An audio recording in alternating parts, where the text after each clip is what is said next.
ये फाइल क्यों नहीं कंप्लीट की? नहीं की तो तुम कर दो ना यार। देखो अगर मैं कंप्लीट करूंगा तो तुम कोई ना कोई कमी तो निकालोगे। क्यों अपने वक्त को बर्बाद करूं? एक काम करो, तुम कंप्लीट कर लो, सारा काम मन के मुताबिक हो जाएगा। हाँ? काम तो मेरे मन मुताबिक ही होगा, लेकिन करोगे तुम। अगर 2 घंटे के अंदर ये फाइल कंप्लीट नहीं की ना तो बॉस को कंप्लीट कर दूंगा तुम्हारी। आप मोहन सैनी की बेटी और बहू हैं? जी हाँ। क्यों, क्या बात है? आपके फादर को हमने अरेस्ट किया है। आपके पड़ोसियों ने आरोप लगाया कि आपके ससुर ने आपके साथ जबरदस्ती की है। क्या? देखिए, घबराने की कोई बात नहीं, जो भी सच है आप हमें बताइए। नहीं सर, ऐसा कुछ नहीं है सर। लगता है हमारे पड़ोसियों ने आपसे झूठ बोला है सर। क्या बोला आप लोगों ने इनसे? चली जाइए यहां से। सर सच में ऐसा कुछ नहीं है, प्लीज उन्हें छोड़ दीजिए। आप बोलिए ना कुछ। जी हाँ सर। सर, सुबह एक दूध वाले ने इसकी लाश देखी तो कंट्रोल रूम में फोन किया, और ये देखिए लाश के पास सिर्फ ये बाइक मिली है, इसका मोबाइल पर्स सब गायब है। एंगल लूट का नहीं लगता। अगर मामला लूट का होता तो वो बाइक लेकर भी जाते। पापा जी! पापा! मुझे तो कुछ गड़बड़ लग रहा है, दरवाजा तोड़ दीजिए। पापा! पापा जी! पापा! सर, प्रकाश जी कल सुबह ऑफिस के लिए निकल गए थे। मैंने तभी उनको आखिरी बार देखा था।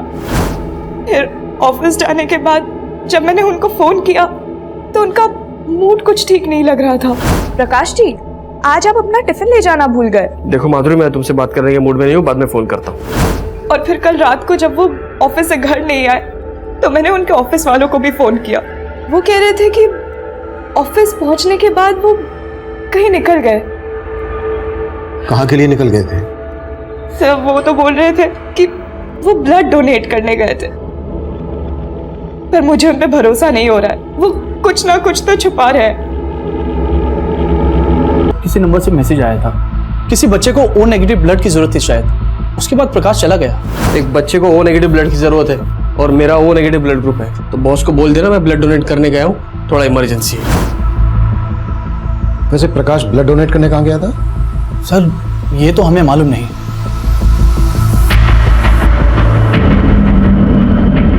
अगर प्रकाश वाकई में ब्लड डोनेट करने गया था तो हो सकता है ब्लड डोनेशन का फेक मैसेज भेजकर उसे किसी ने धोला को बुलाया हो और उसका मर्डर कर दिया। चेक करो, कल सोशल मीडिया पर ऐसा कोई मैसेज वायरल हुआ है क्या जिसमें ओ नेगेटिव ब्लड की मांग की गई हो? प्रकाश और उसकी वाइफ के कॉल रिकॉर्ड्स भी निकलवाओ। उसके ऑफिस, अड़ोस पड़ोस में सब जगह पूछताछ करो। प्रकाश से जुड़ी हर बात हमें मालूम होनी चाहिए। सर, क्या तुम्हारे फादर की मौत की वजह वो सब बातें तो नहीं है जो हमें पहले पता चली थी? सर, उसमें कोई सच्चाई नहीं थी। सच तो ये है सर कि पापा जी उन सारी बातों से बहुत दुखी थे, ठीक से खा पी भी नहीं रहे थे। हम सोच भी नहीं सकते थे कि पापा ये कदम उठाएंगे।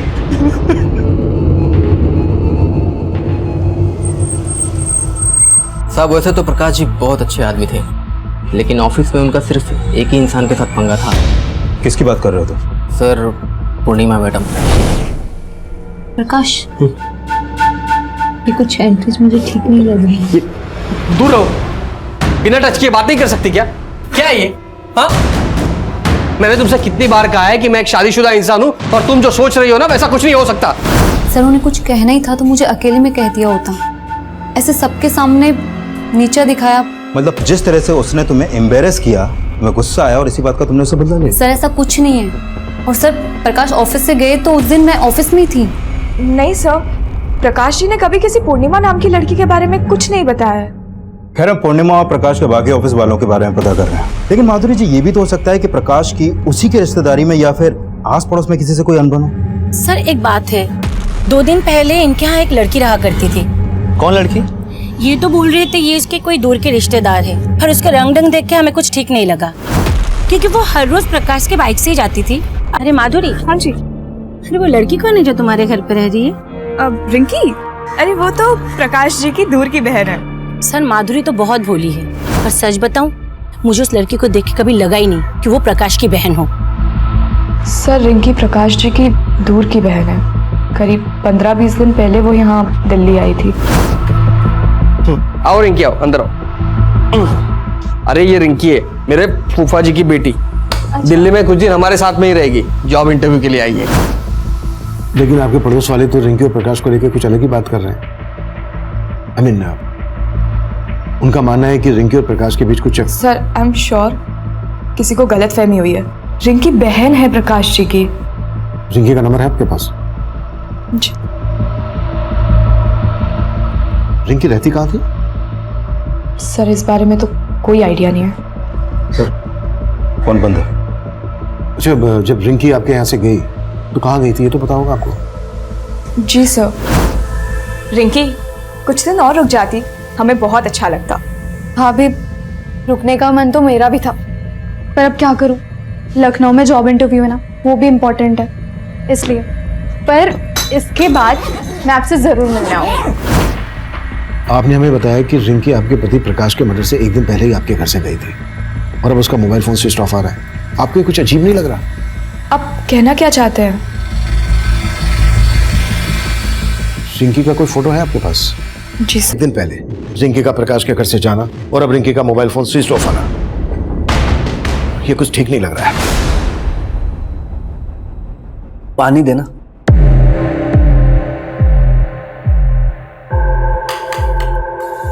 अब तो पुलिस ने भी मान लिया कि पापा जी ने सुसाइड की थी, लेकिन उन्हें ये नहीं मालूम कि उन्हें मजबूर किया गया था। लेकिन सच तो तुम भी जानते हो और मैं भी। क्या कहना क्या चाहती हो? यही कि अगर मैंने सबको सच बता दिया ना, तो तुम रास्ते में चलने के काबिल भी नहीं रहोगे। ये क्या बोल रही है तू? पुलिस ने कहा था मुझसे कि बिना डरे सब सच बता दूं। कहो तो। सर गोविंदपुरा में एक हॉस्पिटल है जहाँ वाकई में एक बच्चे को ओ नेगेटिव ब्लड की जरूरत थी और मैंने कंफर्म किया कि प्रकाश ने अपना ब्लड वहां पे डोनेट किया था। सर प्रकाश के बारे में अभी तक जो भी सामने आया उससे ये तो साफ है कि प्रकाश काफी हेल्पफुल इंसान था। प्रकाश कितना हेल्पफुल आदमी था ये तो हमें रिंकी ही बता सकती है। रिंकी की कोई इंफॉर्मेशन? सर रिंकी का फोन नंबर पानीपत के एड्रेस पर रजिस्टर्ड है और प्रकाश की हत्या से एक दिन पहले रिंकी और प्रकाश इन दोनों का फोन जनकपुरी में एक साथ काफी टाइम तक एक्टिव था। लेकिन सर इन दोनों के बीच में फोन पर कोई बात नहीं होती थी और सब लोग बोल रहे हैं कि रिंकी लगभग 15 दिन तक प्रकाश के घर में रही थी। और मैंने प्रकाश की वाइफ की कॉल रिकॉर्ड चेक किए सर, उसमें कुछ भी सस्पिशियस नहीं मिला। हो सकता है रिंकी और प्रकाश मोबाइल फोन पर किसी ऐप के जरिए बात करते हो। एक तरफ रिंकी और दूसरी तरफ प्रकाश के ऑफिस में काम करने वाली है पूर्णिमा। इन दोनों के बीच की कहानी भी काफी अजीब है। विकास, पता करो रिंकी और पूर्णिमा। लड़की दिल्ली में थी? तुम जानते हो इसे? जी सर, इसका नाम रिंकी है। तकरीबन 15 दिन पहले इसके फादर ने यहाँ मिसिंग कंप्लेंट दर्ज कराई थी और फिर 2 दिन पहले रिंकी की लाश औलाद ऐसी पैदा हो गई थी। चुप! कोई जरूरत नहीं है ऐसी लड़की के लिए रोने की। एकदम आवाज प्रकाश को नहीं जानता और दिल्ली में मेरा कोई रिश्तेदार भी नहीं। लेकिन रिंकी दिल्ली में इसी प्रकाश के साथ रह रही थी। कहीं रिंकी और प्रकाश का कोई चक्कर वक्कर तो नहीं था? ऐसा क्यों कह रहे हैं आप? क्यों मेरी मरी हुई बेटी को बदनाम कर रहे हैं? देखिए, हमारा इरादा किसी को बदनाम करने का नहीं है। हम हमारा काम कर रहे हैं। दिल्ली में प्रकाश का मर्डर हो गया है। रिंकी दिल्ली गई थी तो क्यों गई थी? और वो प्रकाश के मर्डर के तुरंत बाद पानीपत में आई। तो पानीपत में रिंकी का मर्डर किसने किया होगा? मेरी भी समझ में कुछ नहीं आ रहा है और मैं किसी प्रकाश को नहीं जानता।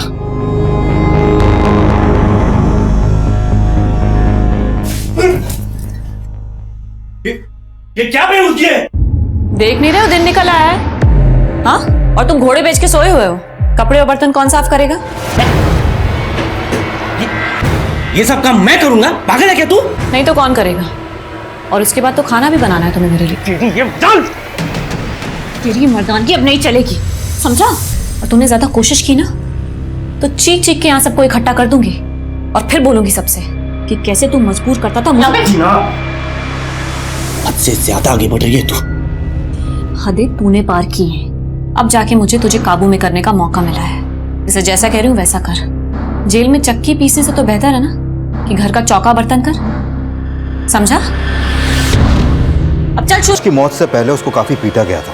और सर पानीपत पुलिस से रिंकी की पोस्टमार्टम रिपोर्ट के बारे में ही पता चला है। सर रिंकी की बॉडी पर भी काफी एक्सटर्नल इंजरी के मार्क्स मिले हैं और मारने से पहले उसके साथ रेप भी किया गया था।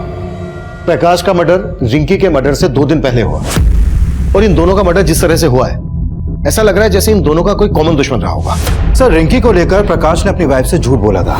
अरे ये रिंकी है, मेरे फूफा जी की बेटी। कहीं रिंकी और प्रकाश का आपस में कोई अफेयर तो नहीं?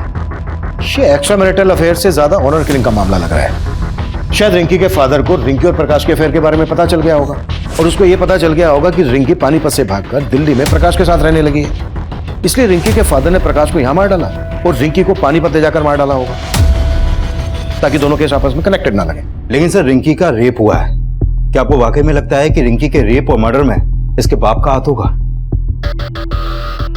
रिंकी के फादर को ऐसे हम क्लीन चिट नहीं दे सकते। रिंकी के फादर की कुंडली निकालो और धोला कुआं में जहां प्रकाश की लाश मिली थी आसपास के सीसीटीवी खंगालो। शायद कोई ऐसा आदमी कैप्चर हुआ हो जो रिंकी और प्रकाश से ताल्लुक रखता है, इन दोनों में से किसी एक से ताल्लुक रखता हो। इन दोनों के कॉल रिकॉर्ड से हमें कुछ नहीं मिला है। इन दोनों के सोशल मीडिया अकाउंट चेक करो। हो जाएगा भाई, टेंशन क्यों ले रहा है? टेंशन तो होगी, पुलिस दोबारा इस केस में कूद पड़ी। सर मैंने रिंकी और प्रकाश इन दोनों का सोशल मीडिया अकाउंट चेक किया। सर ये रिंकी और प्रकाश सोशल मीडिया पर भी एक दूसरे के टच में नहीं थे, लेकिन सर प्रकाश के सोशल मीडिया अकाउंट में उसी को ऑफिस में काम करने वाले पूर्णिमा के काफी मैसेज मिले हैं। ये देखिए सर। इस पूर्णिमा के अगेंस्ट कुछ मिला?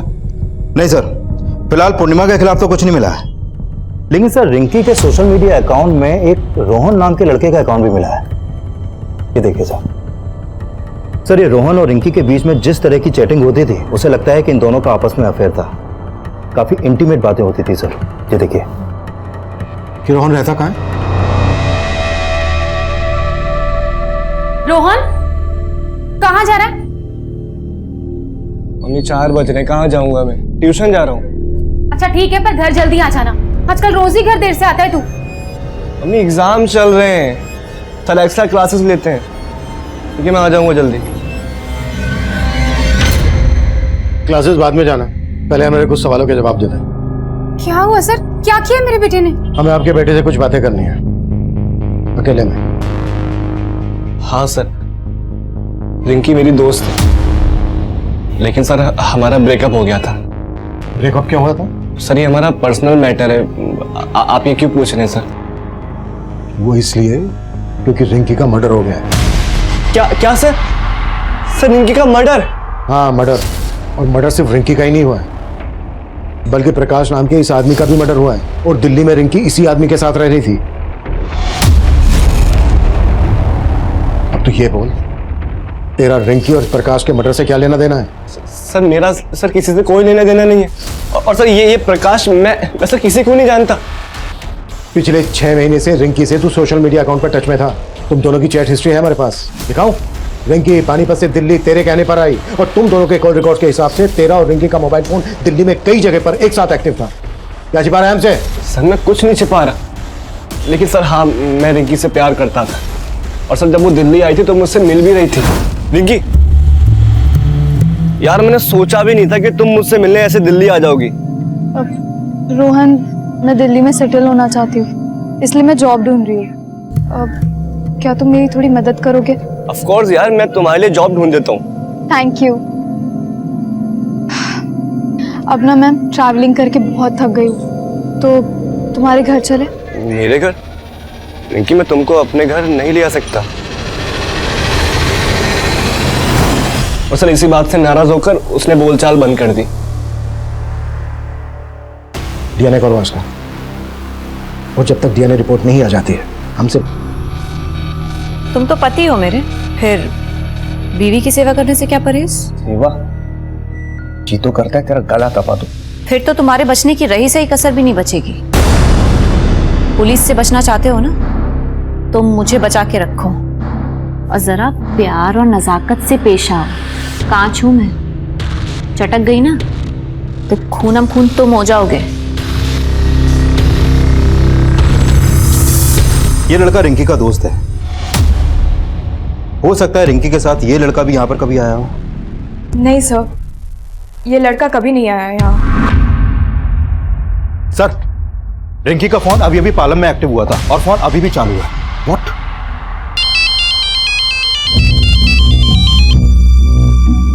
हेलो, हेलो, कौन बोल रहा है? आपने फोन किया? आप कौन? मैं राजापुर पुलिस स्टेशन से इंस्पेक्टर। रिंकी का फोन किसी लड़के ने उठाया था और अब स्विच ऑफ। विकास, पालम में जहां रिंकी का फोन एक्टिव हुआ था वहां अपनी एक टीम भेजो। हो सकता है हमारा ध्यान भटकाने के लिए किसी ने रिंकी का फोन एक्टिव किया हो।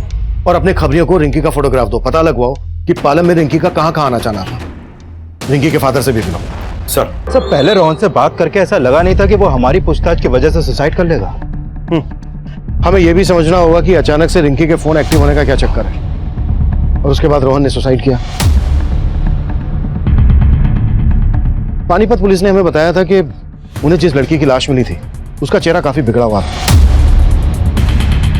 उस लड़की की लाश के पास से उन्हें रिंकी का आईडी मिला, तो उन्होंने मान लिया कि यह लाश रिंकी की है।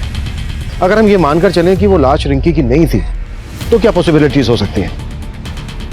लुक, हम पहले रिंकी को प्रकाश के मर्डर में इन्वॉल्व मानकर चल रहे थे, तो हो सकता है इस मर्डर चार्ज से बचने के लिए रिंकी ने एक कत्ल किया और खेल रचा हो। सर, अगर इस लिहाज से देखा जाए तो रिंकी का बाप भी हमारा स्ट्रॉन्ग सस्पेक्ट बनता है, क्योंकि उसी ने उस लाश की शिनाख्त की थी और माना था कि वो लाश रिंकी की है। रिंकी मानकर रिंकी के घर वालों ने उसका अंतिम संस्कार कर दिया था। तब हमारे पास डीएनए करके ये जानने की गुंजाइश नहीं थी कि वो लाश रिंकी की ही थी या रिंकी की हत्या हुई थी। वहीं सर्कमस्टेंशियल एविडेंस ये साफ कर रहे थे कि रोहन ने आत्महत्या ही की थी।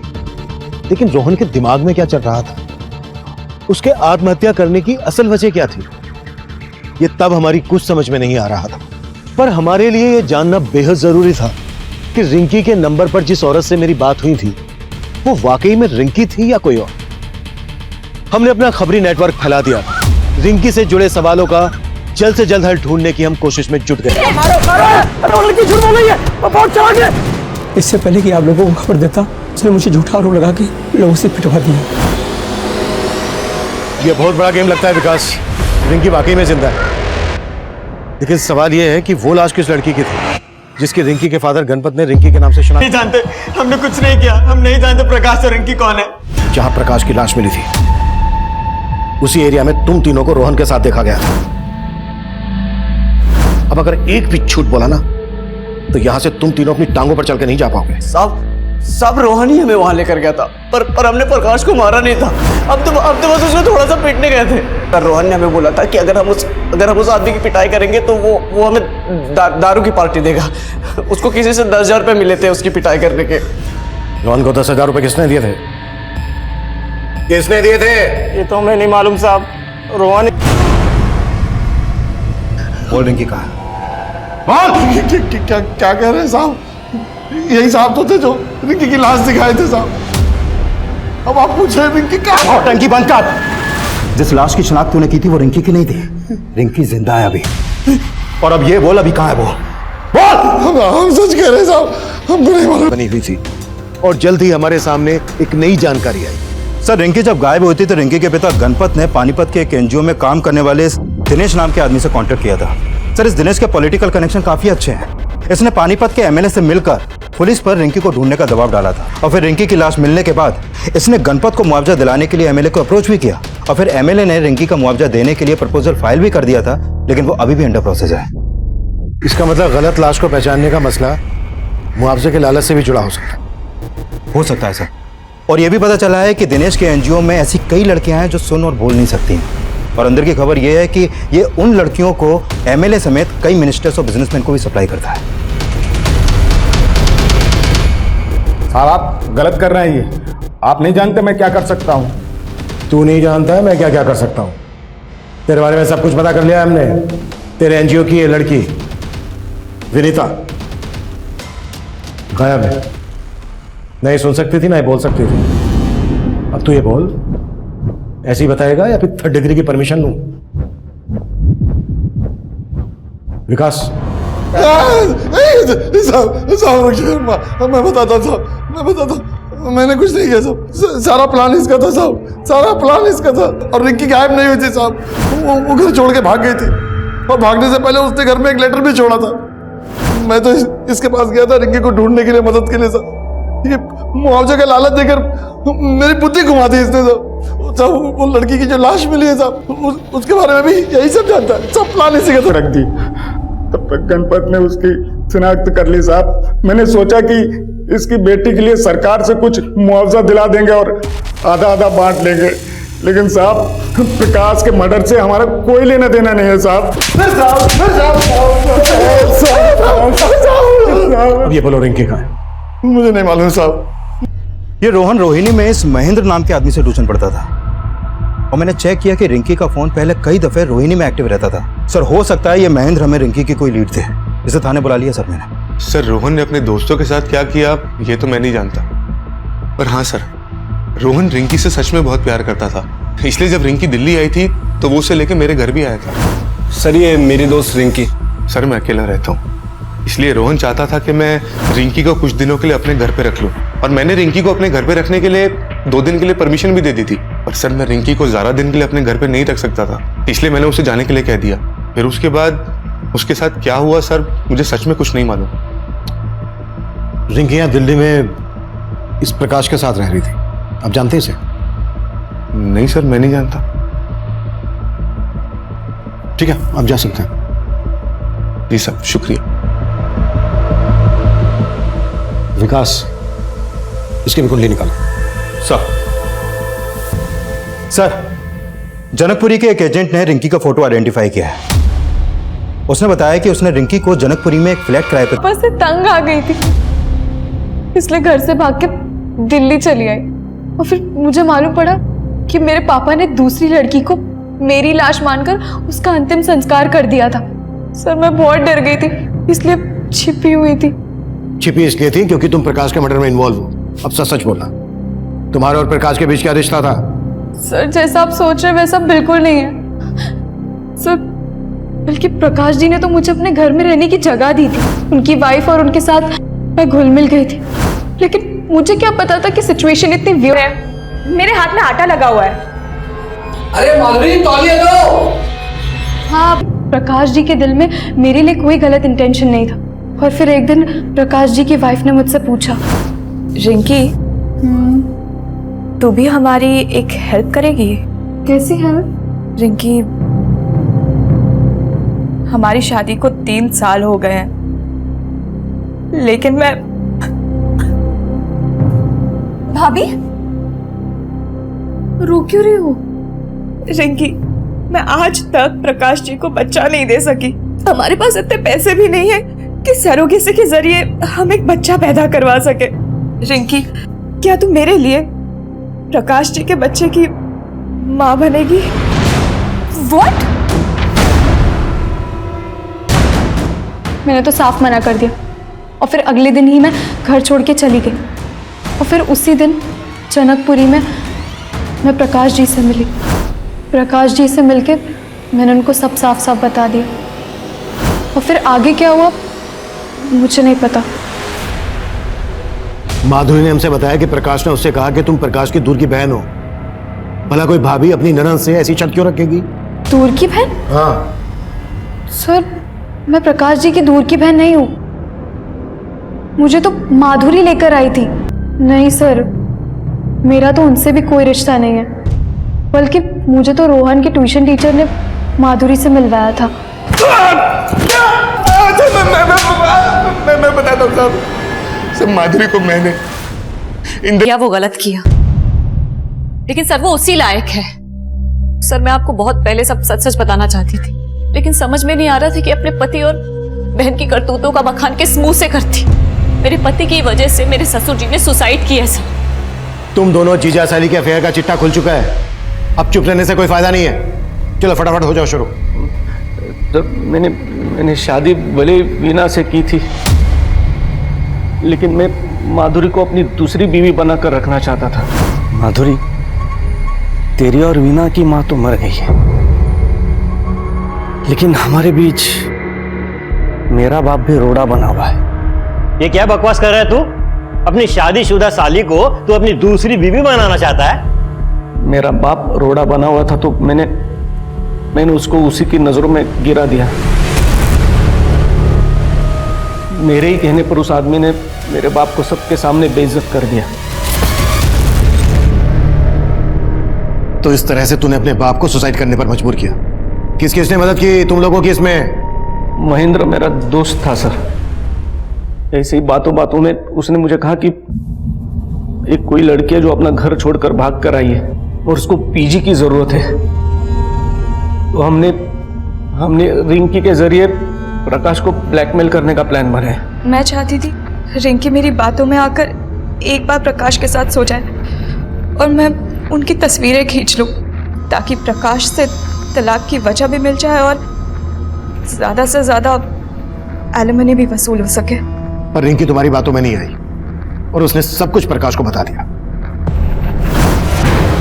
तुम इतनी गिरी हुई होगी ये मैंने सोचा तक नहीं था।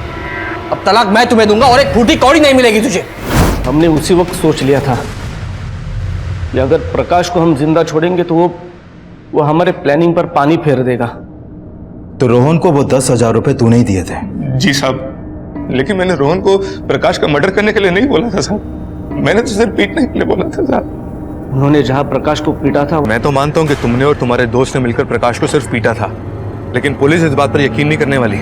और सबसे जरूरी बात यह है कि अब तो उन्हें रिंकी की लाश भी मिल गई है। अगर तुमने मेरा नाम लिया ना, मैं तो सिर्फ कुछ ही दिनों के लिए अंदर जाने वाला हूँ। मुझे थोड़ी सी सजा होगी, लेकिन तुम पे 2-2 मर्डर केसेस लगेंगे, फांसी हो जाएगी तुम्हें।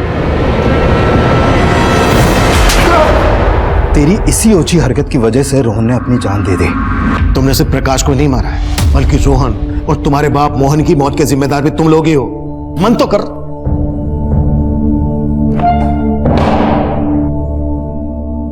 अनैतिक रिश्ते वो मीठा जहर है जो मुंह लगते ही इंसानी सोच और समझ को खोखला करना शुरू कर देता है और देखते ही देखते अपराध के एक ऐसे भंवर में फंसा देता है जहां से वापसी के सभी दरवाजे बंद हो गए होते हैं। इंद्रजीत और माधुरी भी इसी राह पर थे और वो पूरी जिंदगी सलाखों के पीछे यही सोचकर पछताएंगे। उनका एक गलत कदम उन्हें कभी सलाखों से बाहर नहीं निकाल पाएगा। अब मैं सीनियर इंस्पेक्टर अभिमन्यु जिंदल आप लोगों से विदा लेता हूं। आपसे फिर मुलाकात। बोटी बोटी करके चूल्हे पे पका देना साहब। चलिए ना साहब, चलिए। सिंधे, ये नरपिशाच कांड जैसे केस लगता है। इधर सब इधर ये पठारे का घर है सब सब इसी ने मेरी संजना को दरवाजा उगड़ा। कौन है? अरे एक मिनट, कौन है? सब ये पठारे, ये देखिए सब क्या चल रहा है इधर? हाँ, खड़ा कर साहब। ये औरत को मार के पकड़ डाला। क्या? हाँ सब। ये इंसान का मांस खाते हो तुम लोग? इंसान का मांस? सिंधे, ये तो मुर्गी की टुकड़ी है। हाँ, क्या? नहीं। तो औरत की किधर है? जल्दी बताओ, किधर मार के डाला इसके बीवी को? साहब, इसकी बीवी को हम क्यों मारेंगे? ये क्या बात है? साहब ये झूठ बोल रहे हैं साहब। इसी ने मेरी संजना को साहब। ये देखिए साहब, राजेश साहब, वो संजना भाभी मिल गई। कहाँ? वो 4 नंबर के चट्टा लड़कों ने उनको सोसाइटी के ऑफिस में बंद करके रखा था। राजेश की हालत तो बिगड़ती जा रही है।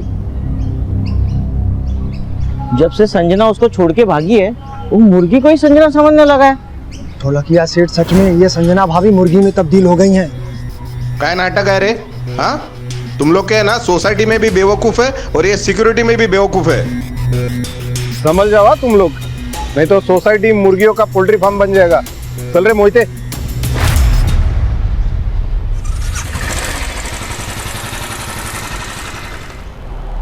एड़ा नहीं है वो, शाना है। खुद ही इसने संजना को गायब किया, अब मुर्गी बता के जो है हमको एड़ा बना रहा है।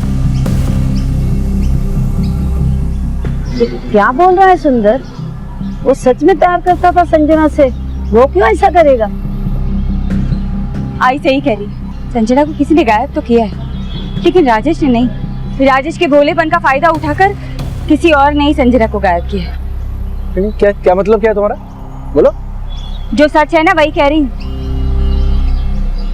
आप ही बताइए ना, सोसाइटी में ऐसा कौन था जिसकी संजना पर अच्छी नजर थी? सबकी संजना पर बुरी शाने का ही काम हो सकता है। क्या बातें करने लग गई ये मुर्गी और संजना की? अरे चलो घर चलो, घर चलो। आई चला चला।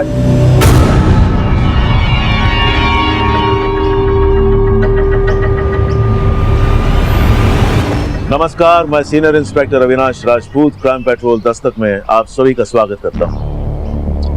पुणे की एक हाउसिंग सोसाइटी में रहने वाली संजना को किसी ने गायब कर दिया या वो खुद गायब हो गई थी। ये दोनों बातें सच मानी जा सकती हैं क्योंकि सिक्के के दोनों पहलू सही होते हैं। लेकिन अगर आपसे कोई ये कहे कि सिक्के का तीसरा पहलू भी होता है तो ये बात सबका ध्यान खींचती है। ये केस भी एक ऐसे ही विचित्र पहलू से जुड़ा हुआ है जहां एक नामुमकिन सी बात को सच माना जा रहा था। एक जीती जागती संजना मुर्गी बन गई और ये बातें एक ऐसे अपराध को दस्तक दे चुकी थी जिसे न सिर्फ उस सोसाइटी के लोगों ने बल्कि पुणे पुलिस के 2 कांस्टेबल्स ने भी नजरअंदाज कर दिया। ठीक उसी दौरान मेरे पास एक केस आया जो पुणे से 250 किलोमीटर दूर रायगढ़ के मौली गांव का था। उस केस की इन्वेस्टिगेशन के दौरान ऐसा बहुत कुछ हुआ जो वाकई आपको हैरान कर देगा कि इंसानी दिमाग क्या क्या कारस्तानियां करने वाला। पीछे चल चल पीछे चल पीछे चल।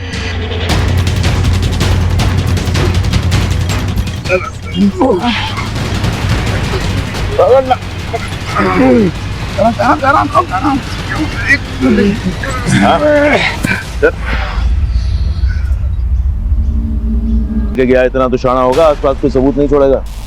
पोस्टमार्टम के लिए भेजो। मर्डर काफी ब्रूटल है और तकरीबन 7-8 दिन पहले इसका मर्डर हो चुका है।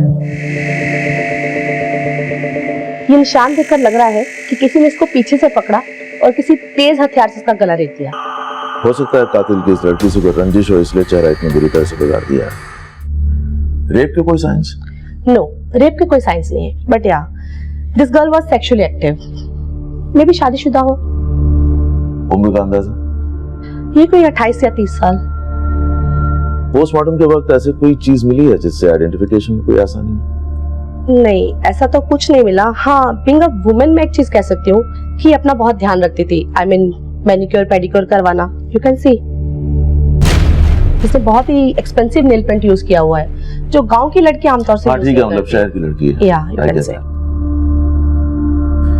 इसका मतलब इस लड़की को ये तो ऑनलाइन कपड़ों का सेलर है सर। तब तो हर एक कस्टमर के मोबाइल नंबर और एड्रेसेस सेलर के पास होने चाहिए।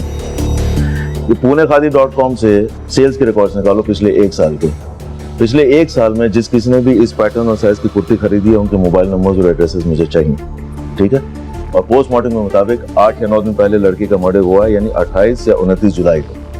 इन 2 दिनों के मौली गांव के मोबाइल फोन के डंप डाटा निकलवा, ठीक है? हो सकता है इस कुर्ती खरीदने वाली का फोन मौली गांव में उन दिनों एक्टिव हो। सर के पीछे तू जानता है ना कि मेरे पास अलादीन का चिराग है जिससे मैं जब चाहूं तुझे अपना मुर्गा और इस मुर्गी को संजना बना सकती हूँ।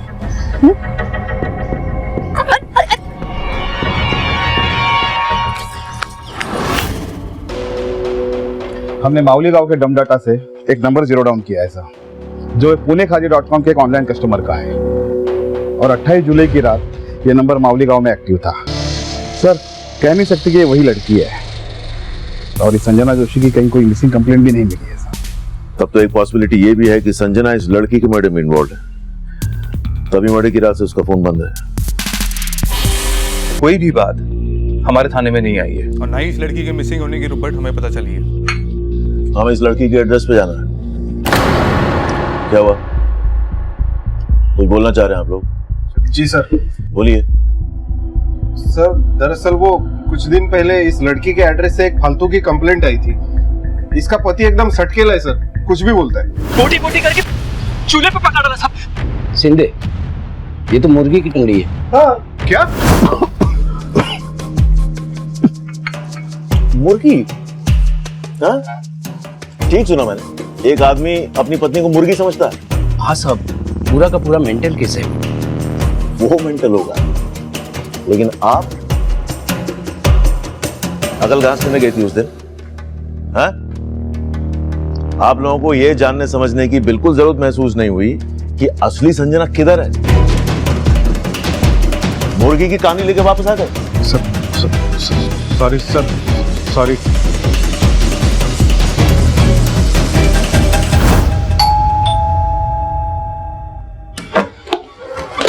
चलो अंदर चलो। जाओ अंदर जाओ, पूरा का सर्च करो। जी सर। चलो चलो चलो जाओ, तो सारे टेक्निकल एविडेंसेस कलेक्ट करो जिनसे लाश के डीएनए को मैच किया जा सकता है। सर क्या हुआ सर? किसकी लाश? तेरी बीवी संजना का मर्डर हुआ है। अरे येड़ा बनने का नाटक बंद कर, समझा? मेरी बीवी संजना का मर्डर? उसने तो अवतार भी शाकाहारी मुर्गी का लिया है। बट सर ये देखिए, अलमारी में कुर्तियां मिली, ये वैसी हैं जैसे लाश पे मिली थी, और इस पे पूणे खादी का लेवल भी। ले चलो इसको थाने, वहां उगलवाएंगे इसे। सर इसने संजना को मारा है, संजना किसी और को मार दिया।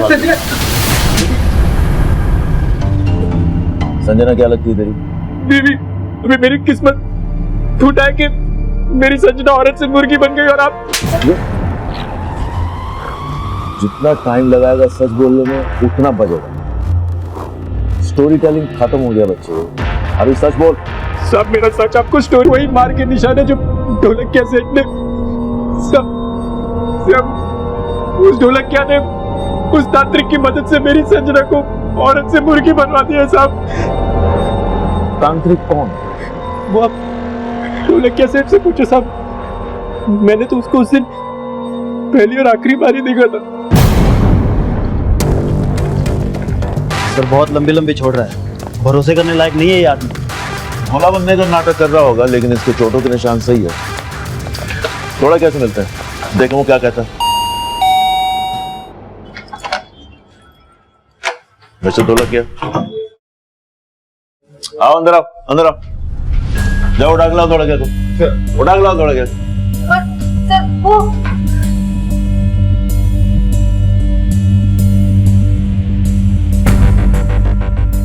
सर भाग्या, तेरे पति ने संजना को मारा है, इसलिए हमारे आने से पहले गायब हो गया। नहीं सर, ये सारी बातें झूठ है। संजना को कैसे मार सकता है कोई? वो जब मरी ही नहीं, वो जिंदा है। तो तेरे पति ने संजना को कैद किया हुआ है और अपना पैसा वसूलने के लिए राजेश को बेवकूफ बना के उसे ब्लैकमेल कर रहा था। नहीं सर, वो तांत्रिक ने सच में संजना को मुर्गी बना के रखा है। कहाँ है तेरा पति? कहाँ बोल? वो राजेश को जब आपने गिरफ्तार किया था तो वो नहीं मारा साहब। क्या ये? क्या ये? मैंने संजय को नहीं मारा था, मैं जब आया तो पहले मारा वाला था। महाराज संजना कहाँ है? संजना को ढूंढने आया था सर, उस तांत्रिक ने उसे कैद कर लिया सर। कहाँ? उस मुर्गी के अंदर। मुर्गा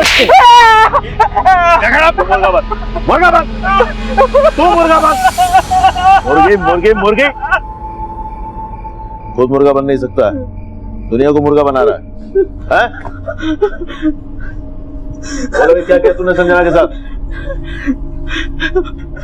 बोल। मैंने कुछ नहीं किया सर, सब कुछ उस तांत्रिक ने किया सर। अब मुझे सब समझ आ रहा है, उसने मुझे बेवकूफ बनाया सर। और तूने उसका मर्डर कर दिया? मैंने किसी का मर्डर नहीं किया सर, और मैं तांत्रिक की नहीं अपनी बीवी की बात कर रहा हूँ सर। उसने उस तांत्रिक के साथ मिलकर मुझे बेवकूफ बनाया सर। लगा भाई प्रकाश, कुर्सी लगा, नई कहानी शुरू होने वाली है। बैठ। बोल बोल। साहब, मेरी बीवी का राजेश के साथ चक्कर चल रहा है और संजना उन दोनों के बीच कबाब में हड्डी थी सर। इसीलिए मेरी बीवी ने उस संजना को मुर्गी बनाने वाला आइडिया मुझे दिया सर। उस तांत्रिक से भी उसी ने मुझे मिलाया सर। उसने बोला उस तांत्रिक की फीस 50,000 रुपए है। मैंने सोचा अगर 50,000 रुपए गए तो भी 9.5 लाख रुपए आ जाएंगे सर, इसलिए मैं उसकी बातों में लेकिन संजना के मुर्गी बनने के बाद मुझे उस पर शक हो गया सर। उस तांत्रिक ने दुआ करके संजना को कहीं गायब करके उसकी जगह मुर्गी बैठा दी होगी सर। और जब मैं उसे पैसे दे रहा था ना, तब भी मुझे उस पर डाउट हुआ सर। ये तुम्हारी फीस। अच्छा, ये संजना का है? अरे दे तो दी उसके पति को मुर्गी बना के। तुमको क्या लगता है मैं सी बन गया? हाँ, खैर जो भी हो, जब तक मेरे पूरे पैसे नहीं मिल जाते ना, संजना का ख्याल रखना। कहाँ रखा था उसने संजना को? वो तो उससे पता होगा सर, या फिर मेरी बीवी को। आज भी मुझे उसी ने भेजा था सर उस तांत्रिक के पास खुद को बचाने के लिए।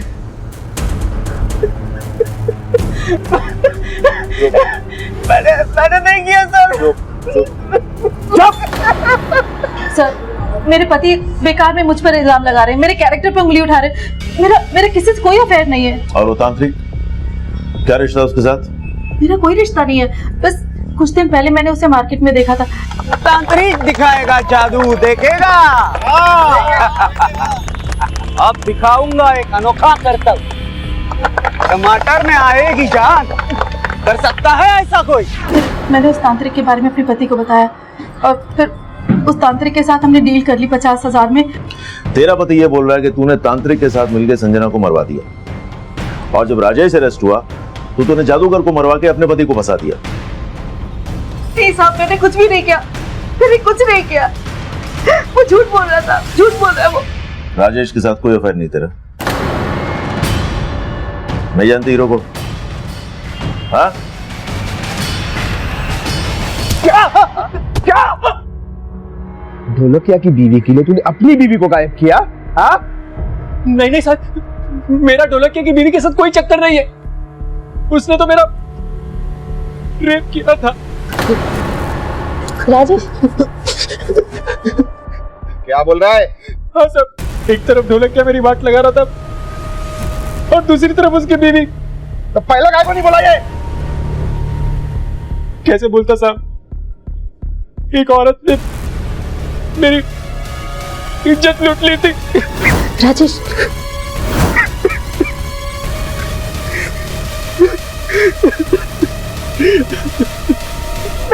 मैं सच बोल रही हूँ, मैंने कुछ नहीं किया। नहीं किया मैं। मजा आ रहा है? मैं बताती हूँ सबको सच बताती हूँ।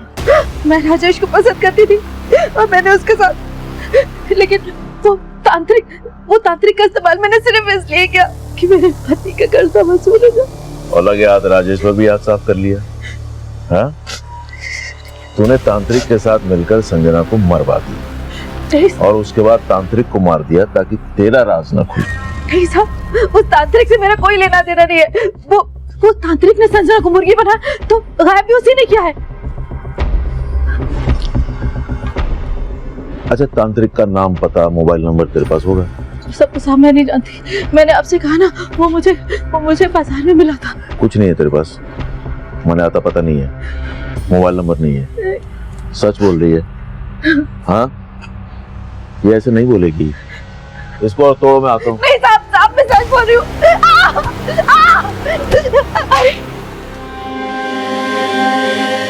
अभी तक ये नहीं पता चला कि ये लड़की संजना है या कोई और है। अब एक और मर्डर। सर, लेकिन लड़की के मर्डर वाली रात राजेश का फोन पुणे में ही एक्टिवेट था। एक भी बार मौलीगांव में उसका फोन ट्रेस नहीं हुआ सर। तो ढोलकिया और उसकी बीवी का मौलीगांव से कुछ है ही नहीं कनेक्शन। इतना तोड़ने के बाद भी वो लोग यही कह रहे कि हमने तांत्रिक को नहीं मारा। कहीं ऐसा तो नहीं कि तांत्रिक को संजना और राजेश से कोई पुराना हिसाब चुकता करना हो, इसीलिए वो ढोलकिया के जरिए इनकी लाइफ में खलनायक बन के आ गया? लेकिन राजेश तो कह रहा है कि तब उसने उस आदमी को पहली और आखिरी बार देखा था। लेकिन ये तांत्रिक जिसने संजना को मुर्गी बनाने का खेल रचा, उसी को पता होगा ना आखिर संजना के साथ हुआ क्या है। अब तो इस तांत्रिक का मर्डर करने वाला ही एक गुत्थी सुलझा सकता है कि आखिर संजना के साथ हुआ क्या।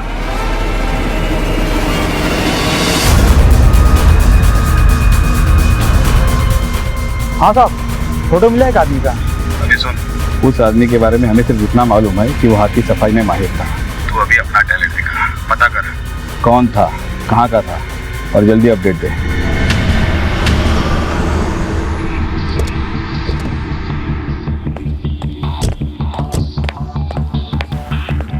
पटक, फोन किया था? सर, हमने संजना का मोबाइल नंबर सर्विलेंस पे डाला हुआ है। अभी कुछ ही देर पहले संजना का मोबाइल मुंबई में ट्रेस हुआ था और अभी थोड़ी देर पहले ही बंद हो गया।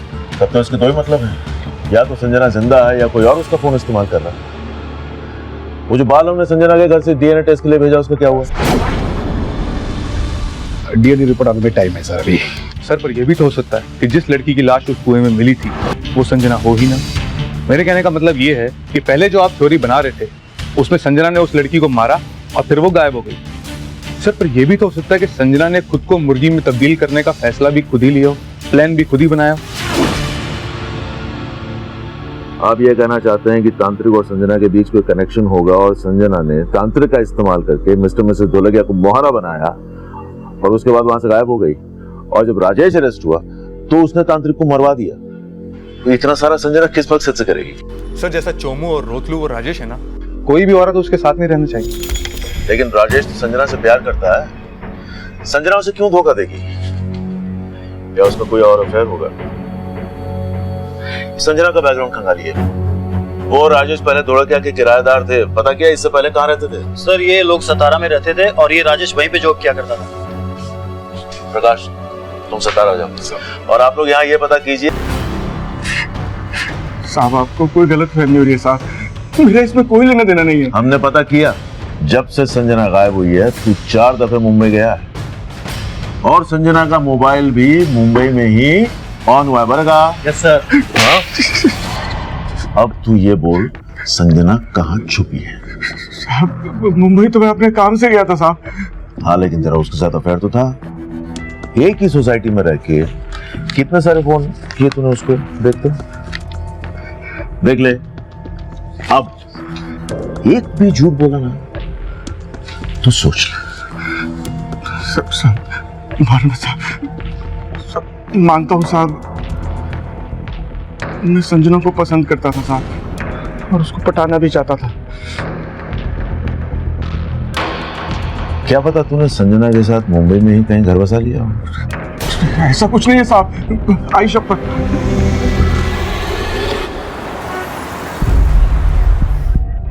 राजेश और संजना ने जॉब क्यों छोड़ी?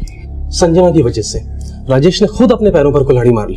मतलब? राजेश यहाँ पर पिछले 8 साल से कंपनी में काम करता था, कंपनी का सीनियर मैनेजर भी था और संजना उसके अंडर काम थे। और दोनों मियाँ बीवी रिजाइन करके चले गए। एक मिनट सर, वो दोनों मियाँ बीवी नहीं थे। क्या? राजेश तो पहले से मैरिड था, उसके 3 बच्चे भी हैं, लेकिन संजना ने उस पर कुछ ऐसा जादू किया कि उसने संजना के लिए अपनी फैमिली तक छोड़ी। क्या ये राजेश का घर है?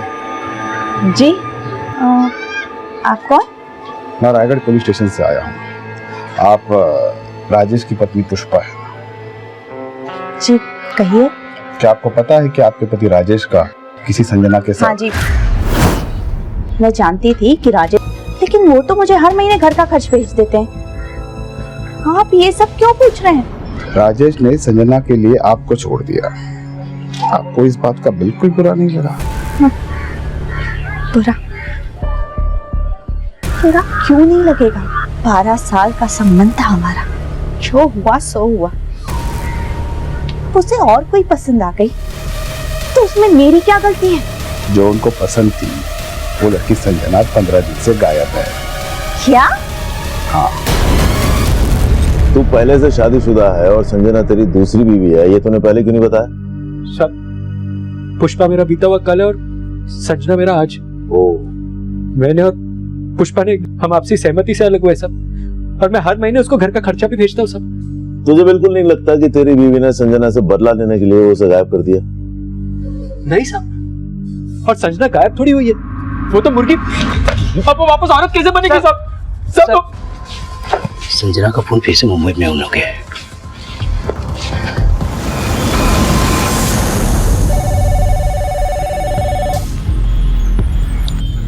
हाँ बोल।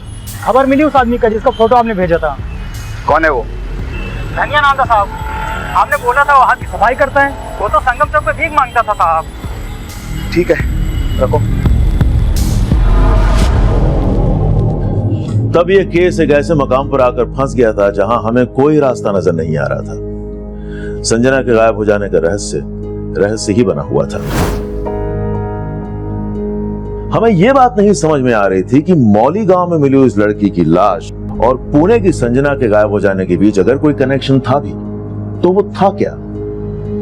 क्या संजना विक्टिम थी या गुनहगार? उसी वक्त हमें यह भी स्ट्रांगली फील हो रहा था कि संजना ने ही तांत्रिक के साथ मिलकर खुद को मुर्गी अवतार साबित करने का यह शातिर खेल रचा होगा। लेकिन जिसे तांत्रिक समझा जा रहा था वो भिखारी निकला जिसके आगे पीछे कोई नहीं था। फिर उसका मर्डर क्यों और किस मकसद से? अब इस केस से जुड़े सभी सस्पेक्ट्स के किसी भी स्टेटमेंट पर हमें कोई भरोसा नहीं था, सो हमने केस रिविजिट किया और उसी दौरान संजना का फोन एक बार फिर मुंबई के सर, संजना का फोन इसी एरिया में 100 मीटर के रेडियस में एक्टिव है। आपको इतनी भीड़ में पता कैसे चलेगा फोन किसके पास है?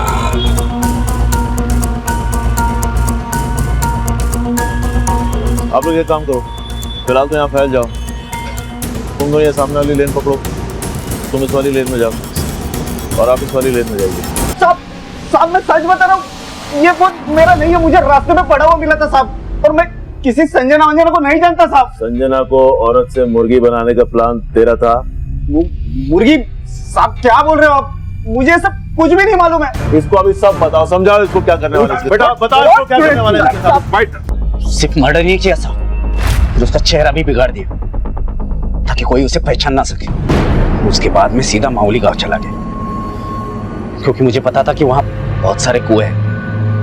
उन्हीं में से एक कुएं में मैंने उसे फेंक दिया। मुझे पहले से ही पता था कि जैसे ही संजना को मुर्गी बनाने का सच सामने आएगा, आप सबसे पहले उसी तांत्रिक को ढूंढोगे। इसलिए मैंने उसकी भी तैयारी पहले से ही कर रखी कि मैं मेरी जगह किसको टपकाऊं। रास्ते से हटा देता हूँ, लेकिन फिर सोचा कि बच्चों का बोझ मेरे ऊपर आ जाएगा।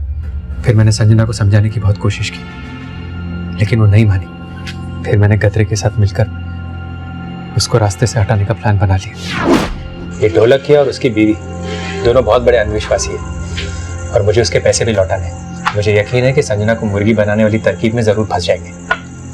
देखिए, जो कुछ भी कीजिए, बस ऐसा कीजिएगा कि मुर्गी भी मर जाए और तमाशा भी ना बने। अरे दीदी तुम बिल्कुल फिक्र मत कर, जीजा जी ने एकदम सॉलिड प्लान बनाया। पहले जो चीज मुझे सुकून दे रही थी, बाद में वही मेरे गले का फंदा बन गई थी। मैंने सोचा कि दोनों में से एक को रास्ते से हटाकर अपनी जिंदगी संवार लूंगा। किसी और की जिंदगी छीनकर अपना जीवन संवारने चला था। हाँ? अब जिंदगी भर जेल में बैठ और उस जिंदगी के सपने देख। इतना सारा दिमाग लगा के आखिर में क्या मिला? हाथ में आ गई ना सारी शान पट्टी, ले जाओ उनको। छोड़ो मुझे, छोड़ो, मैंने कुछ नहीं किया, मैं कह रही हूँ मैंने कुछ नहीं किया, छोड़ो मेरे बच्चे को। मम्मी संजना मर्डर केस के सभी आरोपी कन्फेस कर चुके थे, लेकिन जो बाल हमें संजना के घर से मिले थे, उनका डीएनए संजना के डीएनए से मैच नहीं हुआ था। फिर हमें यह पता चला कि वो बाल संजना के थे ही नहीं। संजना के कपड़ों के फोरेंसिक रिपोर्ट से बाद में यह साबित हो गया कि वो लाश संजना की ही थी।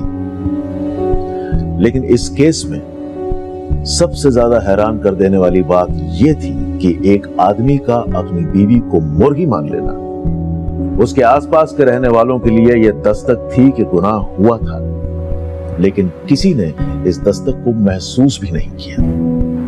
इस अपराध ने उस दिन भी दस्तक दी थी जिस दिन संजना ने एक शादीशुदा आदमी राजेश को अपना जीवन साथी मानने की गलती की थी। शायद उस दिन अगर इस फैसले पर गौर किया होता तो संजना की जान बच सकती थी। अनैतिक रिश्ते वो दस्तक है जहां दो लोगों के बीच का गुनाह किसी तीसरे के अंदर गुनाह को जन्म दे सकता है। और जब भी किसी के भरोसे पर बेवफाई का अफसाना लिखा जाता है, तब अपराध आपके आसपास दस्तक दे रहा होता है। अब मैं आपसे इजाजत लेता हूं, फिर आपसे मुलाकात होगी एक नए केस के साथ। तब तक देखते रहिए क्राइम पेट्रोल दस्तक। मकसद बताना नहीं, बचाना है।